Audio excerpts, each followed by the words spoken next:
Folks, I have a question for you today. Just one question.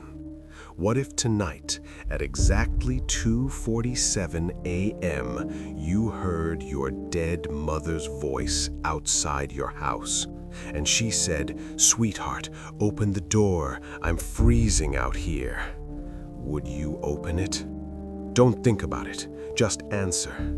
Because in today's story, a 16-year-old girl faced that exact question, and the choice she made was the only thing that saved her life.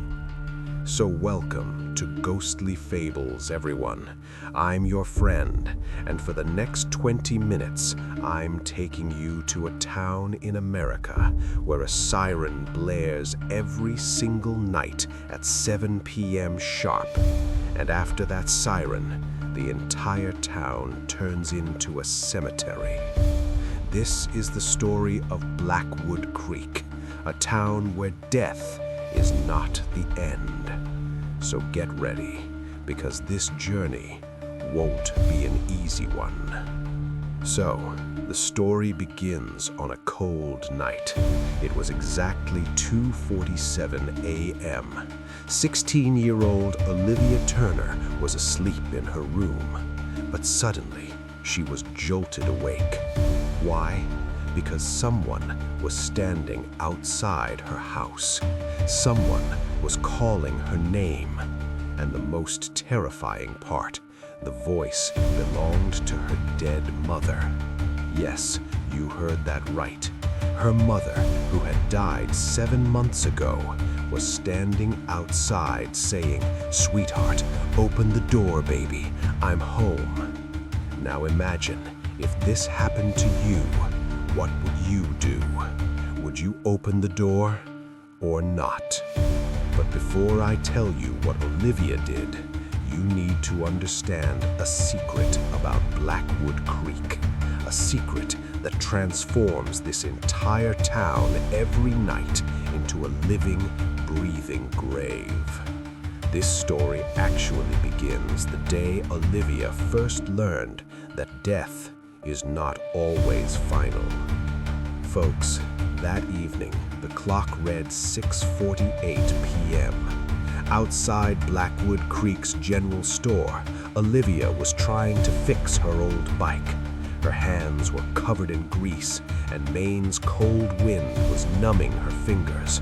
The chain kept slipping off the gear. She was frustrated because home was still 3 blocks away and night was falling. Inside the store, an old country song played on the radio. Everything was calm, normal, but then, suddenly, the music stopped, and Mrs. Hidden's voice pierced the air. "Olivia Turner, get away from here right now." Folks, the old woman was already halfway through pulling down the heavy metal shutter of her store. Her face held that same old terror, the terror that resurfaced every evening at this exact time. Her eyes were fixed on the road, on the alley leading into the woods, as if searching for an invisible predator. Olivia said, annoyed, "Just 2 minutes, Mrs. Higgins. This chain." "You don't have 2 minutes." The old woman's voice had that tremor that only comes from genuine fear. Folks, Olivia's breath hitched. Her mother had just touched her deepest wound. 7 months. It had only been 7 months since her mother disappeared that dark night. "If you're taking the shortcut through the woods," Mrs. Higgins said in a low, grave voice, "run, now. But if the siren goes off, do not take the main road under any circumstances. Understood?" And folks, right at that moment, the entire town was shaken by a terrible sound, the siren. This was no ordinary alarm, folks. The sound started slow, like the moan of a dying animal, and then, slowly, it transformed into a high, piercing scream. It echoed off the hills, coming from every direction, as if the entire town was crying out in unison. The clock now read 6:50 p.m., and in Blackwood Creek there were only 10 minutes left. Folks, Olivia dropped her bike right there on the ground and started running. Her sneakers slipped on the wet pavement. Panic erupted all around. People were rushing into their houses as if an invisible tsunami was coming. Doors slammed shut. Locks clicked into place. Mrs. Walker was running with her 3-year-old son in her arms, the child crying loudly. Mr. Chen left his car door wide open and sprinted toward his house. He didn't care. Life was more important than the car. Olivia kept running, her lungs burning. Home was still 3 blocks away. Thick black curtains were now being drawn over every window. Some houses were boarding up with wooden planks. The whole of Blackwood Creek now looked like a ghost town, like the set of an old black-and-white horror movie. When Olivia climbed the steps to her house, her father, Thomas Turner, was already waiting at the door. His face held the same lines of tension that had never left in the past 7 months. As soon as Olivia got inside, Thomas slammed the door shut. Then he slid 3 heavy bolts, one after the other. Each sound echoed through the house. Each sound was like a final sentence, like a lock being placed on a prisoner. "I told you." Thomas's voice trembled, but there was steel in it. "I said be home by 6:30. "Dad, I didn't know the bike would—" "I don't care about your bike," Thomas shouted. Then he stopped immediately. He lowered his voice. "I care about you, Olivia. If I lose you too." He couldn't finish the sentence, folks. Thomas said softly, "Go upstairs. Check all the windows. The curtains need to be completely closed. Not an inch of space should be left. Understood?" Olivia moved toward the stairs. Her steps were heavy, as if she were walking toward a gallows. Folks, a deep silence now filled the house. Logs crackled softly in the fireplace. Apart from that sound and the ticking of the wall clock, there was nothing. But this silence wasn't peaceful. It was the silence of fear, hanging heavy in every corner. Olivia went upstairs and began checking the windows of every room, one by one. Her bedroom window was fine, the guest rooms too. Then she stopped in front of that door, Mom's room. Thomas hadn't opened that room's door in 7 months. Everything was exactly as it had been that night, but the window needed to be checked. Olivia gently pushed the door open. The air inside was stale and heavy. A faint trace of Sarah Turner's perfume still lingered, as if a ghost still resided there. On the dressing table was her photograph, the same one where she was smiling while cutting Olivia's 15th birthday cake. Her eyes held that sparkle that would never return. Tears welled up in Olivia's eyes. She moved toward the window.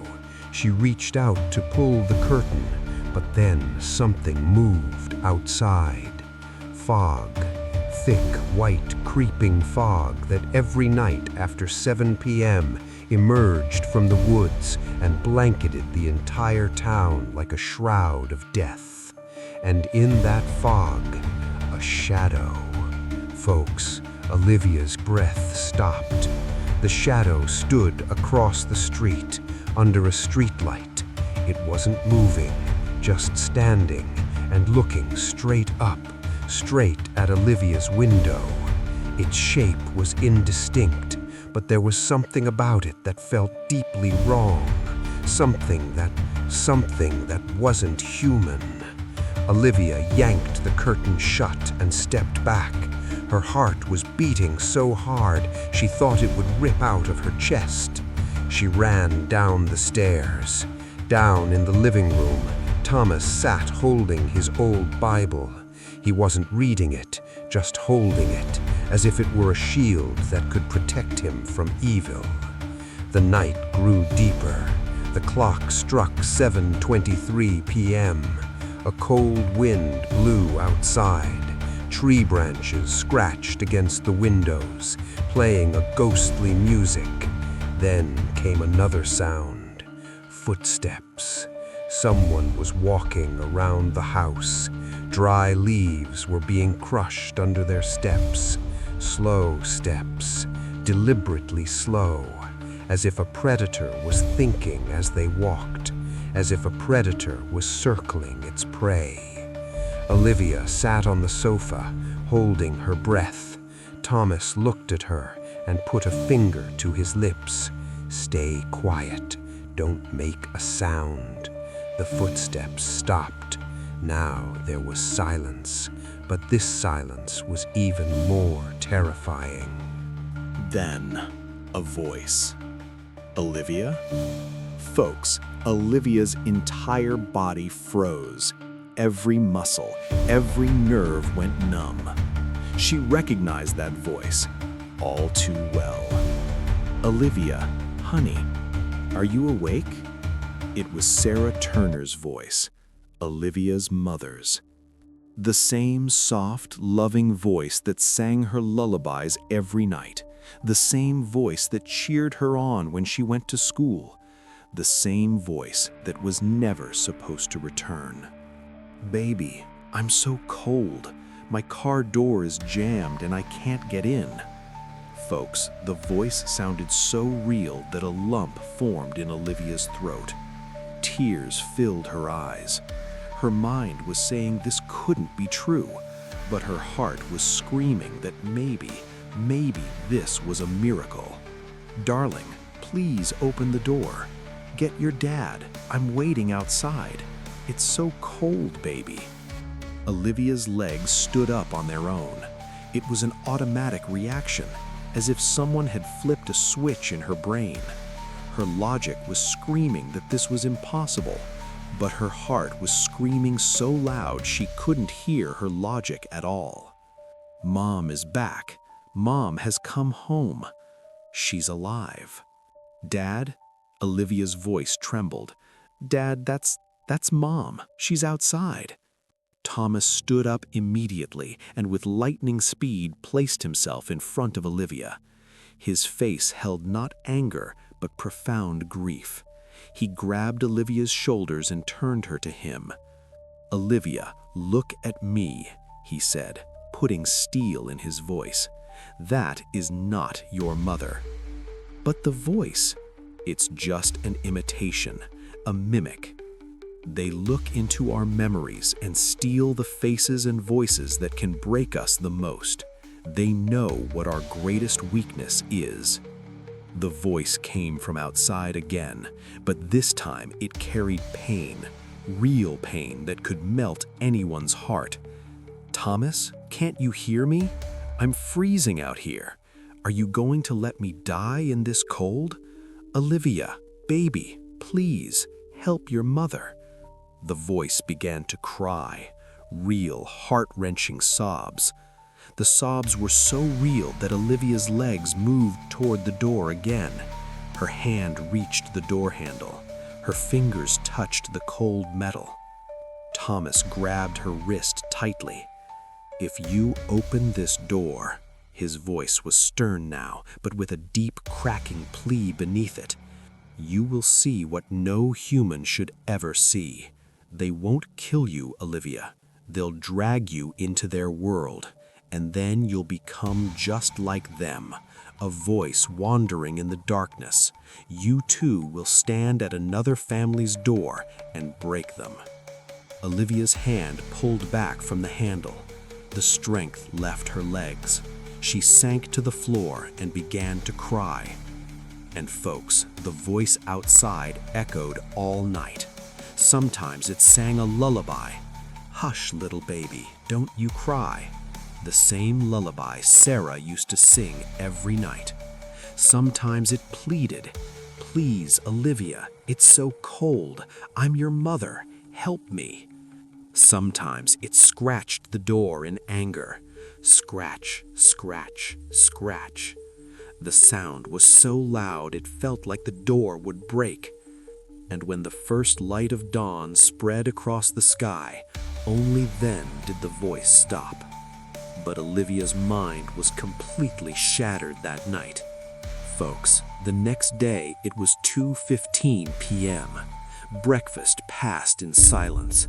Olivia poked at her pancakes with a fork but didn't eat a single bite. Her stomach was tied in knots. Thomas stared into his coffee mug as if the answers were hidden there. A strange tension hung between them, the tension born from a mix of grief and guilt. Finally, Thomas put the mug down. He took a deep breath. "Come on," he said, in tense, low tone. "There's something you need to see. It's time you knew the whole truth." Olivia looked at her father. His eyes held a strange resolve.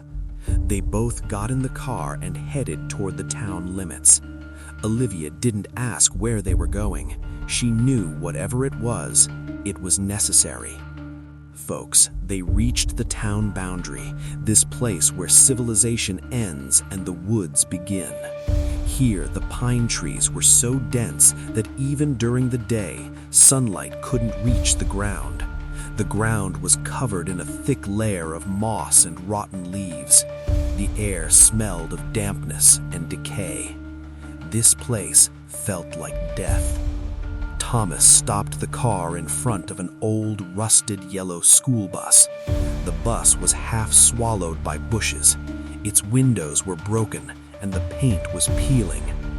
"That night," Thomas said, pointing toward the bus, "it was 4 in the morning, and the fog was so thick you couldn't see your hand in front of your face." Thomas's voice trembled. "We were hiding here near this bus. That's when your mother heard a child crying from behind the bushes." Folks, tears filled Thomas's eyes. "She ran to save the child, and I tried to stop her. But you know your mother, Olivia. She could never leave someone in need alone. She ran, and then..." Thomas stopped. "She never came back. But I saw it with my own eyes, Olivia. Those shadows had surrounded her. And the most terrifying part, they don't kill, they turn you into one of them." Olivia's breath caught. "But Dad," she asked in a trembling voice, "if they were so dangerous, why didn't they come inside that bus? How did you save yourself?" Thomas took a long breath. "That's the question, Olivia, the answer to which I found out much later." Over the next few days, Olivia couldn't believe her father's words. She thought maybe Dad was in shock. Maybe his guilt was making him think this way. So she went to the oldest and most eccentric person in town, Old Man Ben. Folks, Ben lived right on the edge of the woods. People said he knew all about those things. Some said he was crazy, but others said he was the last person in this town who knew the truth. When Olivia reached Ben's cabin, she saw him hanging something above his doorframe. It was an old iron horseshoe and a strange bundle of wood. "Mr. Ben?" whispered Olivia hesitantly. "My dad says they survived inside that old bus because the shadows couldn't enter. Is that true?" Ben looked at Olivia with his old eyes. They held a strange wisdom, the kind only found in people who have seen too much. "Yes, it's true, girl. You were lucky that was an old church bus. Those buses had pure iron plates in their floors. And that's the thing, Ben continued, that they hate. Folks, Ben told Olivia that the echoes, or shadows, cannot cross pure iron and rowan wood. They can call to you, they can tempt you, but as long as you don't open the door yourself, or that protective barrier isn't removed, they can't come an inch inside. But if you do open the door, Ben paused, then your soul becomes theirs, and you become just like them, an echo, a voice that will wander in the darkness forever. Folks, that evening Ben decided to show Olivia the truth that would become the greatest lesson of her life. As soon as the 7 o'clock siren echoed, Ben swung his cabin's main door wide open. Olivia screamed, "Mr. Ben, what are you doing? They'll get in." "Just stand here quietly and watch," Ben said calmly. Folks, he had hung that same iron horseshoe and rowan wood right in the middle of the doorway. The fog slowly crept up to the cabin's porch, and then that same voice echoed that had chilled Olivia's soul. "Olivia, sweetie, are you here? Look, I've come to take you home." Folks, Olivia saw that her mother, Sarah, looked exactly as she had 7 months ago. She was standing right in front of the door. She reached out a hand as if wanting to hug Olivia. "Mom!" Olivia's legs started moving forward on their own. "Stop!" Ben grabbed her arm tightly.